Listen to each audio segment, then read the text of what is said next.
যখনই কথা বলতেন তুর পাহাড়ে গিয়ে আল্লাহর সাথে কথা বলতেন। এবার মূসা নবী একদিন রাস্তা দিয়ে হেঁটে যাচ্ছে, যাওয়ার সময় একজন মূসা নবীর উম্মত মূসা নবীকে দেখে বলে, ইয়া নবী আল্লাহ, আপনি তো আল্লাহর সাথে কথা বলতে যাচ্ছেন, আমার পক্ষ থেকে আমার রবের কাছে একটা বার্তা, একটা মেসেজ আপনি পৌঁছাই দিবেন দয়া করে। বলে যে কি বলতে চাও বলো, যেটা রবকে বলতে হবে। তখন ওই ব্যক্তিটা বললেন, হে মূসা নবী, আপনি রবকে বলবেন আল্লাহ যতটুক আমাকে সম্পদ দান করেছে, এই সম্পদ আমি আর লোড নিতে পাচ্ছি না, আমার চাওয়ার তুলনায় স্বপ্নের তুলনায় সম্পদ অনেক বেশি বেড়ে গেছে, আমি আর সম্পদ চাই না, আমাকে যেন সম্পদ একটু কমাই দেয়, আমাকে যেন সম্পদ একটু কমাই দেয়। আল্লাহকে বলবেন আমাকে যেন সম্পদ একটু কমাই দেয়। এরকম দোয়া কেউ করে? কারণ আমরা তো আরো দে আহাদি নোয়ারের তো ওদের সিবি দে আহাদি সিবি দিল নত ওদের রশিদি বান আহাদিও নত ওদের ফেলাস্টার ঘর তারপর ওদের ঠিক না। সেজন্য সিডিঙ্গা বাসা থেকে হতা আছে, বেশি হাইলে নামাতে, বেশি হাইলে ফ্যাট লোড তাইলে কেএফসি আর বালা লাগিব না। ওয়া আগে জিল্লা সিলিল্লা করি দাও, আওয়াজ আগের মতো করি দাও। এবার একটু খেয়াল করেন, ওই বান্দা ফরিয়াদ জানালেন কি মূসা নবীর কাছে, আল্লাহর কাছে মূসা নবীর মাধ্যমে, যে আমাকে যেন সম্পদ আর না দেয়, যতটুক দিয়েছে এতটুকু আমার পক্ষে লোড করা সম্ভব না, আমাকে যেন সম্পদ আর না দেয়, এটা যেন কমিয়ে দেয়।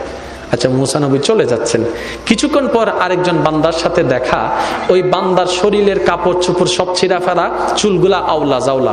এবার মূসা নবীকে বললেন, আল্লাহকে একটু আমার পক্ষ থেকে একটা খবর জানাবেন। বলে যে কি খবর? বলে যে আমার খাবার জন্য খাবার নাই, পরার জন্য কাপড় নাই, আল্লাহকে একটু বলেন না আমার উপর দয়া করতে, আমাকে একটু সম্পদ দিতে বলেন না, আমি যেন একটু ধনী হতে পারি। দুইজন বান্দার দুইটি বার্তা নিয়ে মূসা নবী তুর পাহাড়ে চলে গেলেন, আল্লাহর দরবারে এবার ফরিয়াদ জানালেন।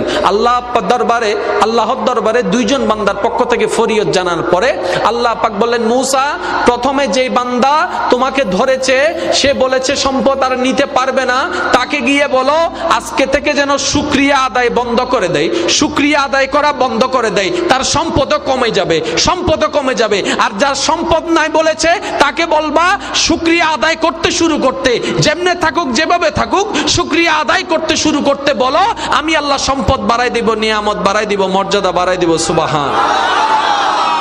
মেসেজটা শুনে মূসা নবী এবার আসতে লাগলেন, তারা অধীর আগ্রহে অপেক্ষা আল্লাহর পক্ষ থেকে কি মেসেজটা আছে।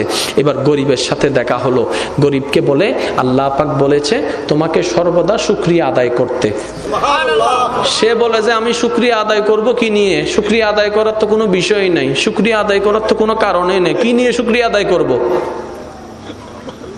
কিন্তু আল্লাহ কি বলেছিলেন, যেমন আছে তেমনই যদি সে শুকরিয়া আদায় করে।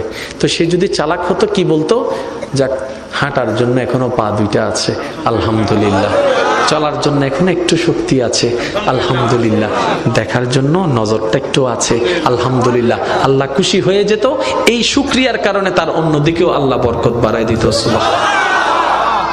সে এই নিয়ামতটা নিতে জানে।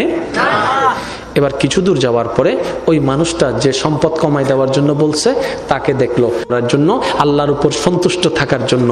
তখন মূসা নবী বললেন, আল্লাহ তোমাকে বলেছেন শুকরিয়া আদায় বন্ধ করে দাও, নিয়ামত বন্ধ হয়ে যাবে, সম্পদ বন্ধ হয়ে যাবে, তোমার অর্থনৈতিক আস্তে আস্তে কমে যাবে। তখন সেই বান্দা উত্তরে বলে, যখন আমার কিছু ছিল না তখনও রবের শুকরিয়া বন্ধ করি নাই, আজকে কেমনে বন্ধ করব?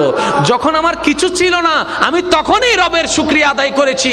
এই হাদিসের ছায়া তলে নবী আমাদেরকে মেসেজ দিতে যাচ্ছেন, উম্মত থাক না থাক, পাও না পাও, বেশি অল্প, মন মতো হোক না হোক, সর্বাবস্থায় আপন রবের শুকরিয়া করতে থাকো। তোমার নিয়ামতের, তোমার জীবনে নিয়ামতের যা যা দরকার তোমার রব সবগুলা পূরণ করে দিবেন। বলেন সুবহানাল্লাহ। এবার মৌলা আলীর একটা হাদিস শুনেন, বলবো? জোরে বলেন না, বলবো? দেখেন ইসলাম কত সহজ, পরকাল কত সহজ। হযরত আলী রাদিয়াল্লাহু তাআলা আনহু বলে, আল্লাহর থেকে অল্প পেয়ে তুমি খুশি হয়ে যাও, আল্লাহ হাসরে তোমার অল্প আমলে খুশি হয়ে যাও। High high high high high. যে বান্দা আল্লাহর থেকে পাওয়া অল্প নিয়ামতে খুশি হয়ে যায়, যাক আলহামদুলিল্লাহ অনেক বেশি পাইছে, আল্লাহ তার